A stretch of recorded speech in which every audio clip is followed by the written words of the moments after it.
ირმა ხეცურიანის ანამნეზი. რა მაწუხებს? არაფერი არ მაწუხებს, უბრალოდ ჩემი დიაგნოზის შემდეგ პარაპლეგია, ჩემი სრული დიაგნოზით და ვზივარ ეტლში და ეტლით მოსარგებლე ვარ. პრინციპში ცოცხალი ორგანიზმია ჩემი ორგანიზმი და შესაბამისად თუ არაფერი არ გვაწუხებს, ახლა როგორ გავიგოთ რომ ცოცხლობთ. ისეთი არაფერი. ჩემი იმუნიტეტი ვფიქრობ რომ აი 70-20-ია რა, 70% დადებითი, ანუ ყველაფერი რაღაცნაირად ისე მყარად მაქვს, მტკიცედ დგას და 30% ალბათ რომელსაც ჭირდება ცოტა ხელის ესეთი კვრა წაშველება. მაცმებდნენ კი იწურიან წინდეს, როდესაც მაღალი ტემპერატურა მქონდა. ბავშვობაში ბევრი რამე გადავიტანე, მაგრამ ნუ მაქვს სხვა ვირუსები, ანუ ჩვენ ბატონებს ვეძახდით მაშინ, წითელა და ნუ ცოტა მერე უკვე 5 წლის ზემოთ ყბაყურაც გადავიტანე. აი ჩუტყვავილა მაქვს თუ არა არ ვიცი, იმიტომ რომ დედაჩემსაც არ ახსოვს. ცუდად მახსოვს. რაღაც ბავშვობის ფრაგმენტები ცუდად მახსოვს, მაგრამ რაც ფიზიკურ მონაცემს შეეხება ან ჩემს ანამნეზს, ომი რომ გავავიარეთ, იმის მერე რაღაცნაირად ქვეცნობიერში იკეტება რაღაც ინფორმაციები და არ გვაძლევს საშუალებას რომ გავიხსენოთ. რომ არა დიაგნოზი? ჩემი დიაგნოზი? ალბათ არ ვიქნებოდი ახლა. ჩემი დიაგნოზი იყო კეთილსებენი სიმსივნე ზურგის ტვინის და ნუ იქ და აღმოცენებული რადგან იყო ზურგის ტვინიდან ეს იწვევდა დიდ პრობლემას, თორე არ იყო ავთვისებიანი. ნუ კეთილსებენი უბრალოდ სწრაფად მზრდადი იყო და სწრაფად რო იზრდებოდა მიკეტავდა ფილტვს, იმიტომ რომ გულმკერდის არეში იყო და ექიმი ესე მითხრა გადავრჩით, იმიტომ რომ ისე გარდაიცვლებოდი, ვერავინ ვერ გაიგებდა, რა დაგემართავდა ახლა ექსკუმულაციას მე არ ჩამიტარებდი. შესაბამისად დავასწარით სიკვდილს ერთი კვირით უпроსტად 2 კვირით ადრე და ესე გამოვიცანით რომ რაღაცნაირად უნდა დავჩენილიყავი სამყაროში ჯერ კიდევ ჩემი დრო არ იყო რა. არ გამივლია ის გზაც რომ გამელოდა.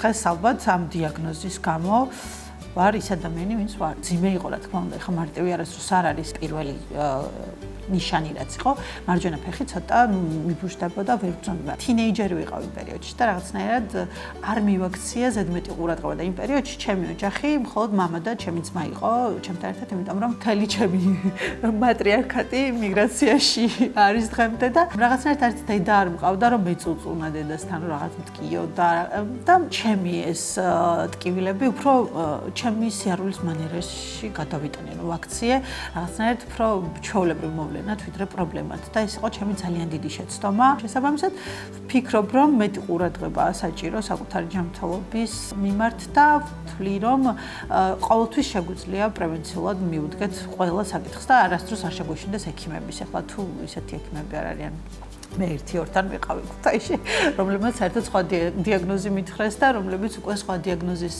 რაღაც ესე ჩაშლილი შინაარსით მიშვებდნენ საოპერაციო. თუმცა ისიც გადავიდა, ბევრი რამე გადავიტანე. მიზეზებდი ავატყოფნა, არ გამომდიოდა ავატყოფნის მომიზეზება, იმიტომ რომ ტყუილში ზოგადად თუ კარგად არ დავგეგმე ტყუილი, გამოჭერა შეიძლება ჩემი. თვალები არის ჩემი, რა ვიცი, ეს ყველაზე გამცემი მართალს ვამბობ თუ ტყუილს თუ რაღაცა მიჭირს თუ არ მიჭირს. შესაბამისად 1-2 ვცადე, ესეთი ძალიან დამადასტურებელი სახით და ემოციებით, მაგრამ მაინც არ გამომივიდა.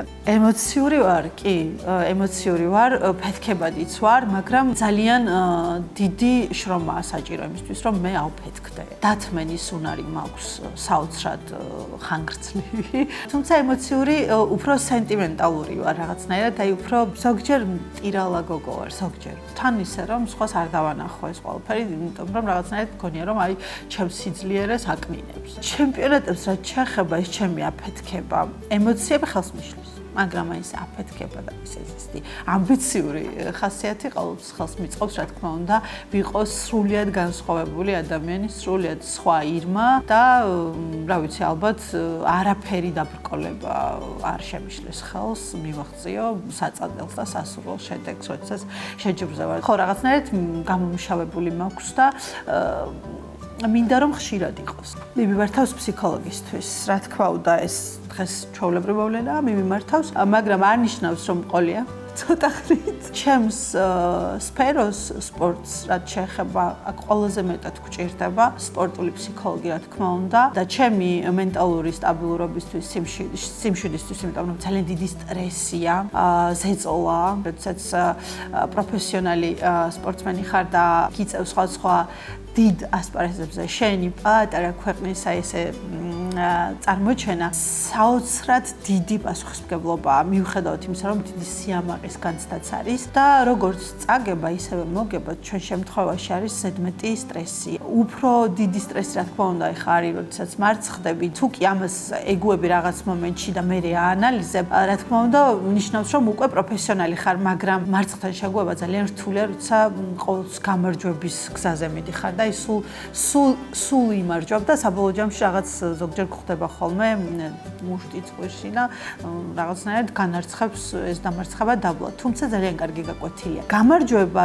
იმ მხრივ არის რთული და სტრესული, რომ უნდა შეინარჩუნო. გამარჯვებიდან გამარჯვებამდე საკუთარი ტიტული და ეს არც თუ ისე მარტივი არის. გამოგივა ეს კიდე ცალკე თემა. ამიტომ ფსიქოლოგი არის ჩვენთან ერთ-ერთი ყველაზე აუცილებელი კომპონენტი, რომელიც უნდა მუშაობდეს ჩვენს მინუსებზე, რომელიც უნდა გვასწავლიდეს სხვადასხვა ტექნიკებს თუ როგორ უნდა დავძლიოთ ჩვენი სტრესი, პანიკური შემოტევები, შიშები. ამას მარტო ვერ გავაკეთებთ. ამაში ყველა პროფესიონალები ვერ ვიქნებით. ვიღაცას მართლა დაბადებიდან მოხვება ეს ბრძოლის შინი და საერთოდ ფარავს ყველაფერს, როდესაც შეჯიბრზე გადის, მაგრამ ვიღაცები აი ჩემსავით ვსწავლობთ გზა და გზა, როგორები ვიყოთ და როგორ მართოთ რეალური შესაძლებლობების წარმოჩენა. COVID-19 ჩემს ცხოვრებაში სახლში ყოფნა ძალიან მიყვარს, ზოგადად სახლის გოგო ვარ ძირითადად. სახლი არის რაღაცნაირად ჩემს ყველაზე მყუდრო, ჩემს ყველაზე რაღაც უსაფრთხო ადგილი. COVID-19 დროს პირიქით ეს სიმშვიდე მქონდა. მყავდა იქ ჩემი ძაღლი, რომელმაც იმშობია რა 4 ლეკვი და მქონდა პროცესი, რომ აი ეს ლეკვები რაღაც იყო ჩვენი ძირითადი მიზანი, რომ გამოგვეზარდა. თქმა უნდა, იყო ქოცნობიერში იმის განცდა, რომ შეჯიბრებებზე ვეღარ მივდიოდით, ყველაფერი ჩაიკეტა. შინაგანი პროტესტი იყო იმისა, რომ ვარჯიშზე ვეღარ გავდიოდი და ფორმას ვკარგავდი რეალურად ფიზიკურს. თუმცა ყველაზე ცუდი იყო პოსტ-კოვიდური პერიოდი. საბოლოო ჯამში რომ არც გადავიდა და გადავიდა. რაღაც აი შუალედურ პერიოდში ვიყავით და 2021-ში ტოკიოს პარალიმპიადაზე, როცა აი ვარსკვლავებს წყვეტდი და ისეთ ფორმაში ვიყავი ფიზიკურად, რომ აუცილებლად მეგონა რომ ოქროს ჩამოვიტანდი. თურმე სად ვცურა, ჩავფრინდით ტოკიოში აეროპორტში ერთ-ერთ ჩვენ დელეგატს აღმოაჩნდა COVID და აი ესე მოგვიტაცეს აეროპორტიდან და გაგვიტაცეს ტოკიოს გარეუბანში ერთ-ერთ ჯერ კიდევ გაუხსნელ სასტუმროში, სადაც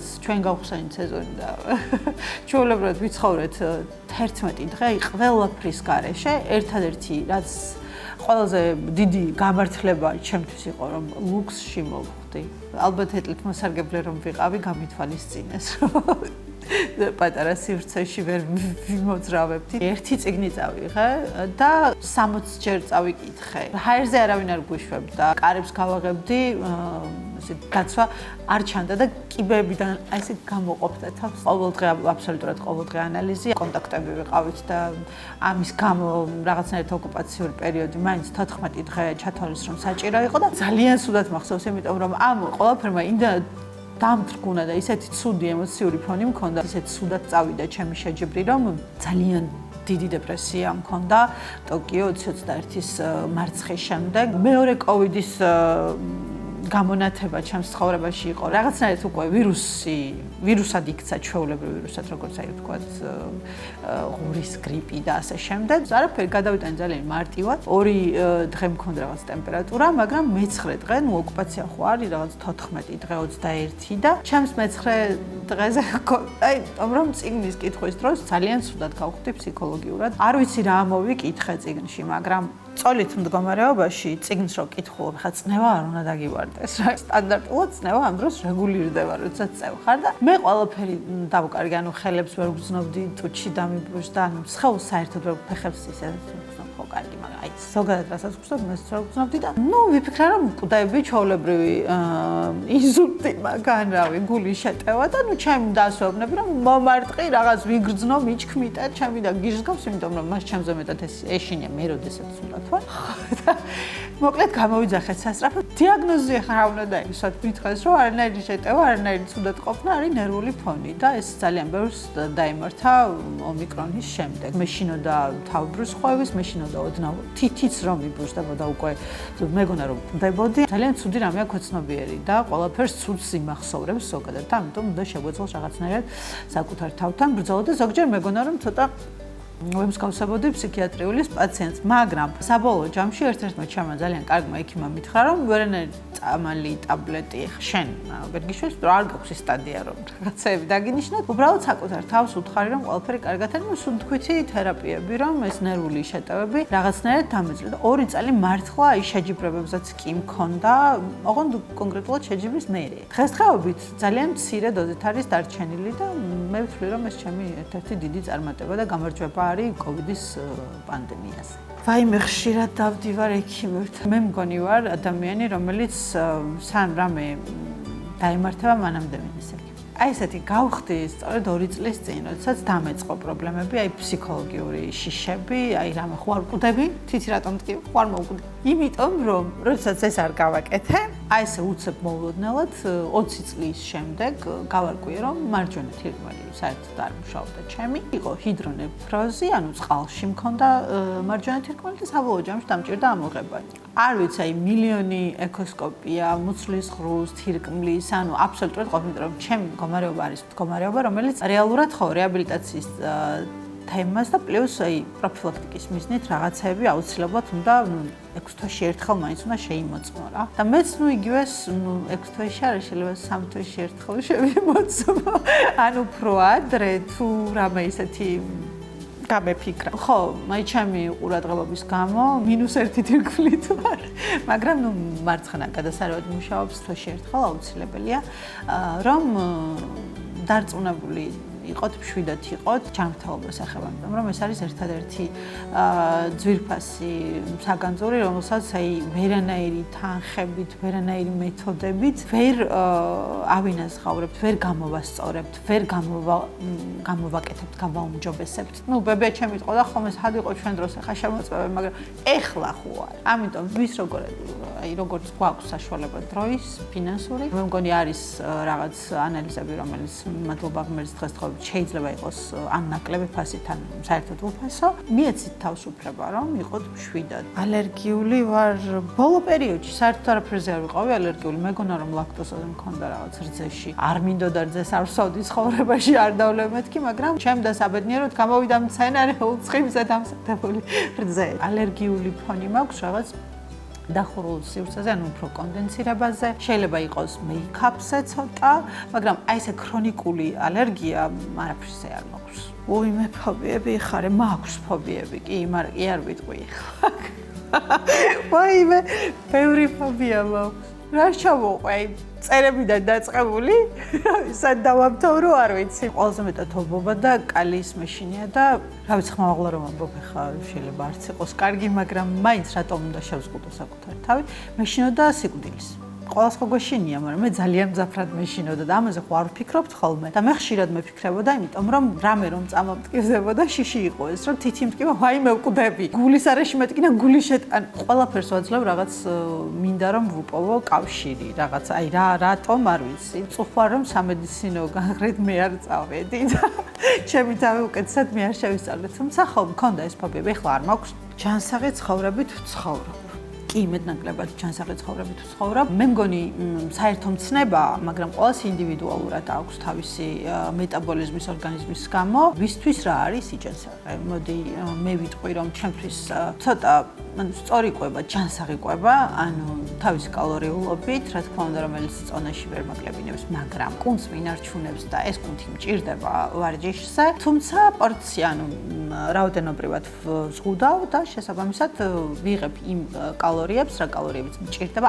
არც კლება, უბრალოდ როცა მსუბუქად ხარ და როდესაც კუნთი მეტნაკლებად კარგ მდგომარეობაში გაქვს, მარტივია მოძრაობა, ჩვენს მოძრაობა გვჭირდება. ძილს რაც შეეხება ინსომნიის რაღაც გამოვლინებები მქონდა ცოტა ღამით. ამასაც ნელ-ნელა ვუნკურნალეთ. რაღაცნაირად ძილსაც აი ესე ვებრძოლებ და საბოლოო ჯამში ალბათ ასაკმაც თავისი გაიტანა. იმიტომ რომ ადრე თუ ღამეებს ვათენებდი, ახლა ვეღარ ვათენებ.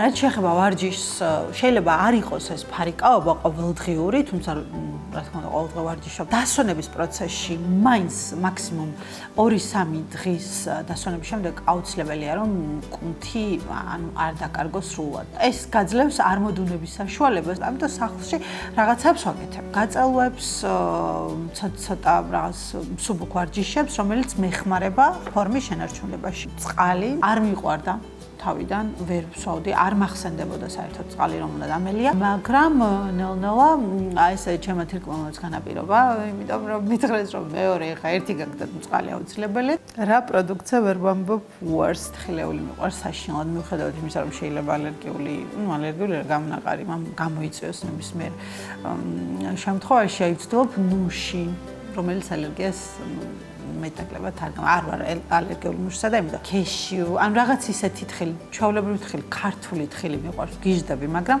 1000-1. კი, კოსმეტოლოგს თავის მოვლა, ეხა ქალები ვართ და მეც რაღაცნაირად შინაგანად ვგრძნობ, რომ ასაკრო მემატება, პირიქით მჭირდება მეტი ზრუნვა საკუთარ სახის კანზე, საკუთარ სხეულზე და ასე შემდეგ და სხვა მსუბუქ ჩარევებს ყოველთვის ვახორციელებ, ეგ პრობლემა არ არის. ალკოჰოლი ჩემს ცხოვრებაში ბავშვობაში იყო მხოლოდ. არა, იყო პერიოდი, როდესაც მართლა რაღაცნაირად გადაბმულად გვიწევდა ხოლმე რაღაც KFC რესტორნიდან რესტორანში. 7 წელია რომ აი გემოც კი არ მომწონს. არ მიყვარს თრობის პროცესის, აი რაღაც მდგომარეობა არ მომწონს. შემიძლია ნებისმიერ მომენტში ალკოჰოლის გარეშეც მოვილხინო ძალიან კარგად. დასვენება მიყვარს მთაში, ზღვაზე. დასვენება მიყვარს მთაშიც და ზღვაზეც. უბრალოდ ჩემი უფრო მეტად სითბო არის. ზღვაზე ვგიჟდები სულ არ ვიცი, მაგრამ სხვა მიყვარს გიჟდები წყალზე. და მთა სხვანაირად მამშვიდებს. ანუ მთაში მიყვარს რა, ეხლა ზღვაზე უფრო გართობა და მთა უფრო ასოცირდება სიმშვიდე, სტაბილურობა, კარგი წიგნები. ანუ ეხლა ძალიან მკითხველიც არ ვარ, ნუ გეგონებათ, მაგრამ მიყვარს კარგი წიგნი. ჩემს სიბერეში ეს წარმომიდგენია მთაში, ბევრი წიგნები, წითელი ღვინო. რა ვიცი ხო, კაი. სპორტი ჩემს ცხოვრებაში ერთ-ერთი ყველაზე მნიშვნელოვანი ასპექტია. ანუ რაც შეცვალა არის პიროვნული შინაგანი მე.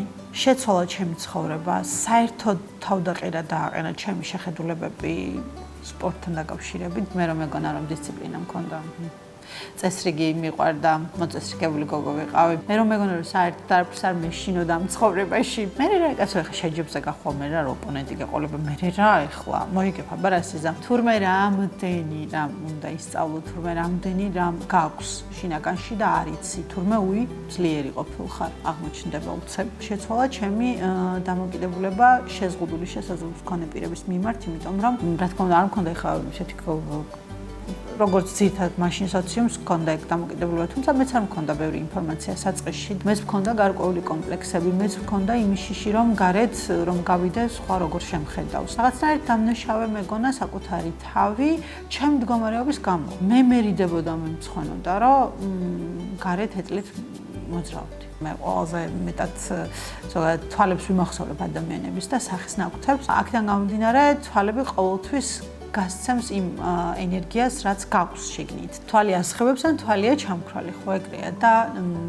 მე ძირითადად ალბათ ჩამქრალი თვალებით დავდიოდი და შეშინებული. მეგონა რომ ყველაფერი ჩემი ბრალი იყო ამ დედამიწაზე, რა მეცოდი თუ ხდებოდა და მithumetes ჩემი მდგომარეობაც. საბოლოო ჯამში ვისწავლე, შენი შესული მდგომარეობა არის შენი შესული მდგომარეობა და ნებისმიერ შეიძლება უცებ ერთ წამში საერთოდ თავდაყირა დაუდგეს მთელი ცხოვრება და გაგრძელება საკმაოდ რთულია, მაგრამ მოახერხოს ამ სპორტის გზაზე მივახციე ყველს დიდი გამარჯვება, რაც მე ვთვლი რომ არის ტიტულების გარდა, იმიტომ რომ ტიტულები არის შედეგი შენი შრომის. დანარჩენი, რაც ამ სპორტმა ჩემს თემს უთხრა, ამ სპორტის შედეგებმა რა ჩემ თემს აგრძნობინა, აი ეს იყო ყველს დიდი გამარჯვება ჩემთვის. ჯერ ვერ ვიჯერებ რომ ჩემი გზა არის, რაც მე გავიარე. მგონია რომ საერთოდ სხვა ადამიანზე ვლაპარაკობ, რეალურად სხვა ადამიანი არის. იგივე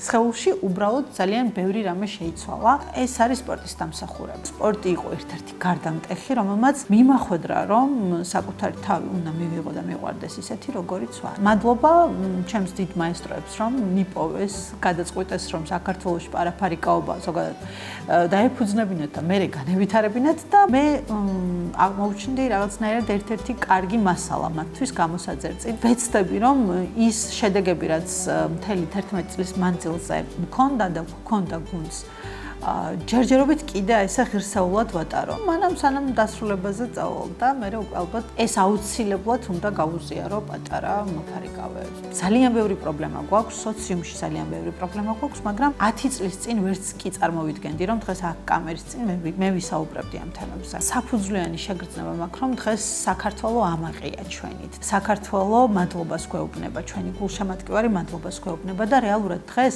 ყველა მიცის ვინ არის ირმა ხეცურიანი, ყველამ თორე ძალიან დიდი განაცხადია ნინა თიბილაშვილი, კვან საზადიშვილი, ანა ჯაფარი, ვინც ეხლა პარალიმპიადაზე შედეგები დადო, ეს მე ვთვლი, რომ ჩემი ერთი აგურის დამსახურება არის. მეშინია დამემართოს ზოგადად ყველაზე მეტად მეშინია, რომ საღი აზრი არ დავკარგო. არ ვიცი რატომ, მაგრამ ალბათ ბებიას ჰქონდა, დედაჩემის დედას პრობლემა, ხო, აღარ ახსოვდა ვინ იყო, გონებამ ჩაკეტა. მეორე მესამე ბავშვი გააჩინა და მხოლოდ ახსოვდა, რომ 15 წლის იყო და ერთი შვილი ყავდა, რომ მე ვეკითხებოდი, რომ აბა მე ვინ ვარ? მეუბნებოდა, რომ აი კი უგრძნობ, რომ ჩემიანი ხარ, მაგრამ არა კაცო, შენ ჩემი შვილი ვერ იქნები. აი ეს მდგომარეობა მაშინებს ცოტა, იმიტომ რომ მგონია, რომ ისეთი ადამიანები მყავს გვერდით, არ მინდა რომ დამავიწყდეს, ისეთი გზა გავიარე, რომ ყოველთვის მინდა მახსოვდეს. მე ვარ ირმა ხეცურიანი და მე ვარ პაციენტი.